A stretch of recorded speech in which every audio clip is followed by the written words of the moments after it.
ಸರ್ಕಾರಿ ಅಧಿಕಾರಿಗಳಿಗೆ ನಿಂತಿಲ್ಲ ಜೀವ ಭಯ. ಇತ್ತೀಚೆಗೆ ಮರಳು ದಂಧೆಗೆ ಬಲಿಯಾಗಿದ್ದ ಅಧಿಕಾರಿ ಗ್ರಾಮ ಲೆಕ್ಕಾಧಿಕಾರಿ ಸಾಹೇಬ್ ಪಟೇಲ್ ಕೊಲೆಯಾಗಿದ್ದು ಈ ಒಂದು ಭಯ ಸರ್ಕಾರಿ ಅಧಿಕಾರಿಗಳಲ್ಲಿ ಈಗ ಕಾಡ್ತಾ ಇದೆ. ಯಾಕೆಂದ್ರೆ ಸರ್ಕಾರಿ ಅಧಿಕಾರಿಗಳಿಗೆ ಜೀವ ಭಯ ಯಾವ ಕಾರಣಕ್ಕೆ ಅನ್ನೋದನ್ನ ಕೂಡ ತೋರಿಸ್ತಾ ಇದೀವಿ. ಇತ್ತೀಚೆಗೆ ಮರಳು ದಂಧೆಗೆ ಒಬ್ಬ ಅಧಿಕಾರಿ ಬಲಿಯಾಗಿದ್ರು. ಗ್ರಾಮ ಲೆಕ್ಕಾಧಿಕಾರಿ ಸಾಹೇಬ್ ಪಟೇಲ್ ಕೊಲೆಯಾಗಿತ್ತು. ಆತನ ಮೇಲೆ ಹಾಗೆ ಲಾರಿಯನ್ನ ಹರಿಸೋದಕ್ಕೂ ಕೂಡ ಮುಂದಾಗಿದ್ದಂತಹ ಸಂದರ್ಭದಲ್ಲಿ ಆತ ಕೊಲೆಯಾಗಿದ್ದ.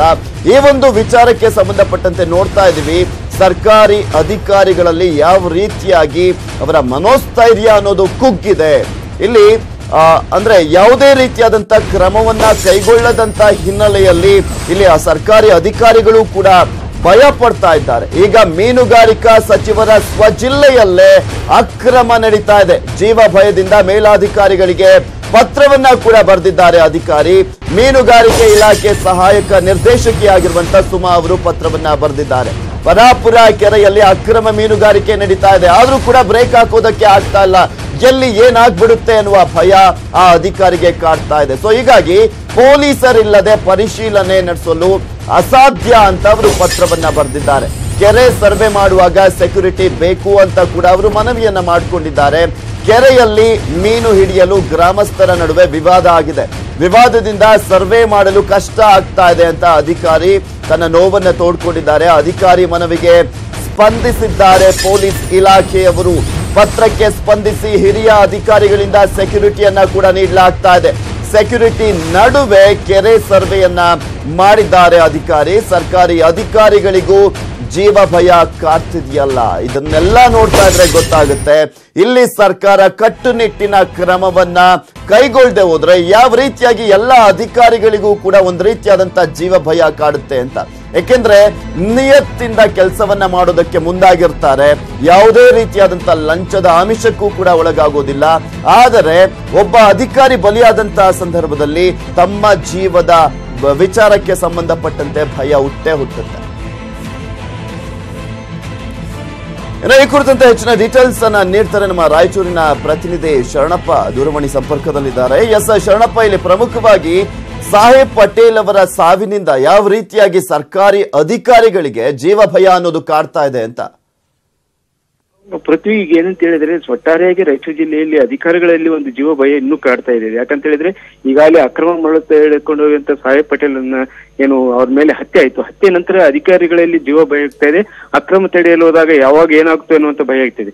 ಇದೇ ಹಿನ್ನೆಲೆಯಲ್ಲಿ ಏನು ದೇವದುರ್ಗ ತಾಲೂಕಿನ ಪರಾಪುರ ಕೆರೆಯಲ್ಲಿ ಏನು ಅಕ್ರಮವಾಗಿ ಒಂದು ಮೀನುಗಾರಿಕೆ ನಡೀತಾ ಇದೆ. ಈ ಬಗ್ಗೆ ಅದು ಕೆರೆ ವಿವಾದ ಇದೆ. ಏನು ಆ ಕೆರೆಯನ್ನು ಒತ್ತುವರಿ ಆಗಿದೆ ಮತ್ತು ಜೊತೆಗೆ ಅಲ್ಲಿ ಅಕ್ರಮವಾಗಿ ಬೇರೆ ಬೇರೆಯವರು ಮೀನುಗಳನ್ನು ಬಿಟ್ಟು ಅದನ್ನು ಸಾಗಾಣಿಕೆ ಮಾಡ್ತಾರೆ ಅನ್ನುವಂತ ಇದೆ. ಈ ಹಿನ್ನೆಲೆಯಲ್ಲಿ ಅಲ್ಲಿ ತಡೆಯಲು ಹೋದ ಅಧಿಕಾರಿಗಳಲ್ಲಿ ನಮ್ಗೆ ಹಾಗೆ ಸಂಪರ್ಕದಲ್ಲಿರಿ. ಎಸ್, ನಮ್ ಜೊತೆ ಸ್ವತಃ ಅಂದ್ರೆ ಆ ಪತ್ರವನ್ನ ಬರೆದಿರುವಂತಹ ಸುಮಾ ಅವರು ಮೀನುಗಾರಿಕಾ ಸಹಾಯಕ ನಿರ್ದೇಶಕಿ ನಮ್ ಜೊತೆ ದೂರವಾಣಿ ಸಂಪರ್ಕದಲ್ಲಿದ್ದಾರೆ. ನಮಸ್ಕಾರ ಮೇಡಮ್.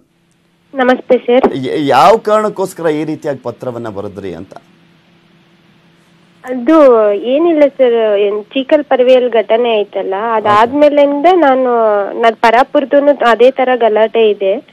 ಸೊ ಅದಕ್ಕೆ ನಾನು ಕನ್ಸರ್ನ್ ಆಫೀಸರಿಗೆ ಅಫಿಷಿಯಲಿ ಕೊಟ್ಟಿದ್ದೆ ಸರ್. ಆಮೇಲೆ ಅವರು ನನಗೆ ಕರೆಕ್ಟ್ ಆಗಿ ರೆಸ್ಪಾಂಡ್ ಮಾಡಿದ್ದಾರೆ, ನಮ್ ಡಿಸ್ಟ್ರಿಕ್ಟ್ ಆಫೀಸರ್. ನಾವು ಈ ತರ ಇದೆ ಸರ್ ಅಂತ ಹೇಳಿದ್ಮೇಲೆ ನಮ್ ಡಿಸ್ಟ್ರಿಕ್ಟ್ ಆಫೀಸರ್ ಮತ್ತೆ ಸ್ಪಾಟಿಗೂ ಕಳಿಸಿಲ್ಲ ನನಗೆ. ಓಕೆ, ಈಗ ಏನ್ ಕ್ರಮ ಕೈಗೊಂಡ್ರಿ ಅಂತ? ಯಾಕೆಂದ್ರೆ ಅಲ್ಲಿ ದೊಡ್ಡ ಜಾಲ ಇದೆ ಮತ್ತು ಒಂದ್ ಕಡೆ ಭಯ ಹುಟ್ಟಿಸುವಂತ ವಾತಾವರಣ ಇದೆ ಅಂದ್ರೆ ಪೊಲೀಸರು ಕೂಡ ಏನು ಮಾಡೋದಕ್ಕೆ ಆಗ್ತಾ ಇಲ್ವಾ ಅಲ್ಲಿ? ಅಂದ್ರೆ ಪೊಲೀಸ್ ಪ್ರೊಟೆಕ್ಷನ್ ಅಲ್ಲಿ ಗಲಾಟೆ ಆಗ್ತಿತ್ತು ಅಂತ, ಯಾವುದೇ ತರಹದ ಗಲಾಟೆ ಆಗ್ಬಾರ್ದು ಅಂತ ನಾವು ಸರ್ವೆ ದಿನ ಪೊಲೀಸರು ಬಂದಿದ್ರು ಸರ್, ಪ್ರೊಟೆಕ್ಷನ್ ಕೊಟ್ಟಿದ್ರು. ಸೊ ಸರ್ವೆನೂ ಕಂಪ್ಲೀಟ್ ಆಯ್ತು ಸರ್. ಈಗ ಸರ್ವೆ ಆದ್ಮೇಲೆ ಏನಾದ್ರು ನಿಮ್ಗೆ ಏನಾದ್ರು ಬೆದರಿಕೆ ಹೊಡ್ಲಾಯ್ತಾ ಅಲ್ಲಿ ಹೋಗಿದ್ರಲ್ಲ ಕೆರೆ ಹತ್ರ? ಆತರ ಆಗಿರ್ಲಿಲ್ಲ ಸರ್. ಅಂದ್ರೆ ನಾನು ಚೀಕಲ್ ಪರ್ವಿ ಇನ್ಸಿಡೆಂಟ್ ಆದ್ಮೇಲೆ ನನಗೂ ಒಂದ್ ಸ್ವಲ್ಪ ಭಯ ಆಯ್ತು. ಅಲ್ಲಿ ನಮ್ ಪರಾಪುರ ಕೆರೆಗೆ ಸಂಬಂಧಪಟ್ಟಿದಂಗೂ ತುಂಬಾ ಗಲಾಟೆ ಇದೆ ಸರ್ ಅದು. ಓಕೆ, ವೆಂಕಟರಾವ್ ನಾಡಗೌಡ್ರು ಕೂಡ ನಿಮ್ಮ ಜಿಲ್ಲೆಯವರೇ? ಹಾ ಸರ್. ಅವ್ರಿಗೇನಾದ್ರೂ ಗೊತ್ತಾಯ್ತಾ ಈ ವಿಚಾರ? ಇಲ್ಲ ಸರ್, ನಾನು ಯಾರಿಗೂ ಹೇಳಿಲ್ಲ ಸರ್. ನನಗೆ ಆ ಇನ್ಸಿಡೆಂಟ್ ಆದ್ಮೇಲೆನೆ ನಾನು ಕನ್ಸರ್ನ್ ಆಫೀಸರಿಗೆ ಈ ತರ ಇದೆ ಅಂತ ಲೆಟರ್ ಕೊಟ್ಟಿದ್ದೆ. ಅದಾದ್ಮೇಲೆ ಅವರು ನನಗೆ ಸ್ಪಾಟಿಗೂ ಕಳಿಸಿಲ್ಲ ಸರ್. ನೀವು ಹೋಗ್ಲಿಲ್ವಾ ಸ್ಪಾಟಿಗೆ ಆಮೇಲೆ? ಇಲ್ಲ ಸರ್, ನನಗೆ ನಮ್ ಡಿಸ್ಟ್ರಿಕ್ಟ್ ಆಫೀಸರ್ ಇಂದ ಒಳ್ಳೆ ರೆಸ್ಪಾನ್ಸ್ ಸಿಕ್ತು. ಅವರು ನನಗೆ ಒಳ್ಳೆ ಅಂದ್ರೆ ಸ್ಪಾಟಿಗೆ ಯಾವುದೇ ವಿಚಾರವಾಗ್ನು ನಾನು ಕಳಿಸಿಲ್ಲ. ಸೊ ನಾನು ನೆಕ್ಸ್ಟ್ ಹೋಗೋ ಅವಶ್ಯಕತೆ ಇರ್ಲಿಲ್ಲ ಅಲ್ಲ ಸರ್. ನನಗೆ ತೊಂದ್ರೆ ಇದ್ರೆ ನಾನು ನೆಕ್ಸ್ಟ್ ಹೋಗ್ಬೇಕು. ಭಯ ಇತ್ತಲ್ವಾ, ಯಾಕೆ ಹೋದ್ರೆ ಏನಾಗ್ಬಿಡುತ್ತಪ್ಪ ಅಂತ? ಹೌದು ಸರ್, ಅದು ಚೀಕಲ್ಪರ್ವಿ ಇನ್ಸಿಡೆಂಟ್ ಆದ್ಮೇಲೆ ನನ್ಗೆ ಒಂದ್ ಸ್ವಲ್ಪ. ಓಕೆ, ಥ್ಯಾಂಕ್ ಯು ಸುಮಾ ಅವರೇ, ನ್ಯೂಸ್ 18 ಕನ್ನಡದ ಜೊತೆ ಮಾತನಾಡಿದ್ದಕ್ಕೆ.